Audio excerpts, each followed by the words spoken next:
প্রিয় দর্শক শ্রোতা ভাই বোন, আজ আমরা কথা বলবো, যদি কেউ ঋণ করে ধার করে কোরবানি করেন তাহলে সে কোরবানি বিশুদ্ধ হবে কিনা এই বিষয়ে, এবং আগে থেকে কেউ ঋণগ্রস্ত রয়েছেন, সে ঋণগ্রস্ত ব্যক্তির কোরবানি করলে সেটি ইসলাম শরিয়া দৃষ্টিকোণ থেকে গ্রহণযোগ্য হবে কিনা বা ইসলাম শরিয়া এটাকে কিভাবে দেখে এই বিষয়ে। এ দুটি মাসআলার প্রথমটির উত্তর হলো, কেউ চাইলে ধার করে ঋণ করে কোরবানি করতে পারেন যদি তিনি পরবর্তীতে এই ঋণ পরিশোধ করার সদুদ্দেশ্য তার থাকে, ব্যবস্থা তার থাকে, তাহলে তিনি ঋণ করে কোরবানি করতে পারেন। জাগতিক যে কোনো কাজ যেরকম আমরা ঋণ করে লোন করে করতে পারি, রাসূল করিম সাল্লাল্লাহু আলাইহি ওয়াসাল্লামের জীবনেও তিনি লোন করেছেন, ঋণ করেছেন, সাহাবা ইকরাম অনেকে লোন করেছেন। অতএব লোন করে ধার করে ঋণ করে তিনি কোরবানি করতে পারেন যে কোনো ভালো কাজ, এমনকি দান সাদকা হজ উমরা করার জন্য যদি কেউ ঋণ করেন এবং তার ঋণ পরিশোধ করার সদুদ্দেশ্য রয়েছে এবং ব্যবস্থা রয়েছে, তিনি জানেন যে ঋণ তিনি পরবর্তীতে পরিশোধ করতে পারবেন ইনশাআল্লাহ, তাহলে তিনি ঋণ করে ভালো কাজ করতে পারেন। কোরবানিটাও একই রকম। তবে ঋণ করে কোরবানি করা তার জন্য জরুরি নয়, আবশ্যক নয়। কারো যদি কোরবানি করার মতো সামর্থ্য না থাকে তাহলে ঋণ করে ইসলামী শরিয়া তাকে কোরবানি করতে বাধ্য করে না।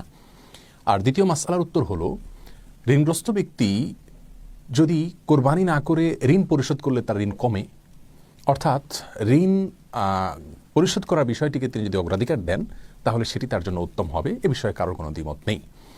আর ঋণ থাকা অবস্থায় যদি তিনি কোরবানি করেন তাহলে সেটি তার জন্য সঠিক হবে কি না, এর উত্তর হলো, ঋণ দুই প্রকার।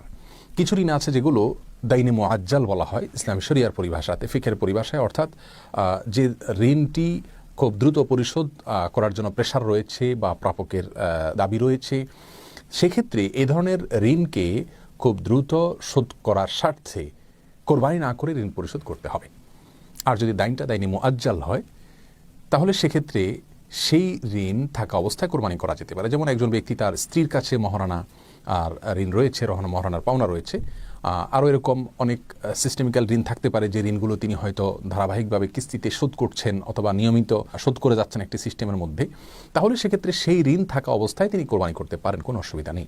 তাহলে যদি এমন হয় যে প্রাপকের প্রেশার আছে, চাওয়া আছে, দাবি আছে, বা তার থেকে আমার সময় নেওয়া নেই, বা সেই দাইনটা ফিকহের পরিভাষায় দাইনে মুআজ্জালের সংজ্ঞায় পড়ে, তাহলে সেক্ষেত্রে সেরকম ঋণ রেখে ঋণ পরিশোধ না করে কোরবানি করা জায়েজ নাই। আমাদের সমাজে অনেক ব্যক্তি আছেন যারা অধীনস্থ কর্মকর্তা, কর্মচারী এবং কি কাজের লোক, এবং অনেক মানুষ আছেন যাদের পাওনাকে আটকে রেখে তারা বড় বড় গরু কোরবানি করেন। ইসলাম শরিয়া দৃষ্টিকোণ থেকে এটি জঘন্য অপরাধ। এটি তো সওয়াবের কোনো মাধ্যম হবেই না, কারণ হবেই না, বরং অন্যের হক না দিয়ে কোরবানি করলে তাতে আল্লাহ সুবহানাহু ওয়া তাআলা মোটেও সন্তুষ্ট হবেন না।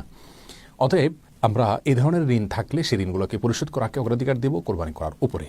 আর সিস্টেমিক্যাল ঋণ যদি থাকে, যেটা আমি কিস্তিতে পরিশোধ করছি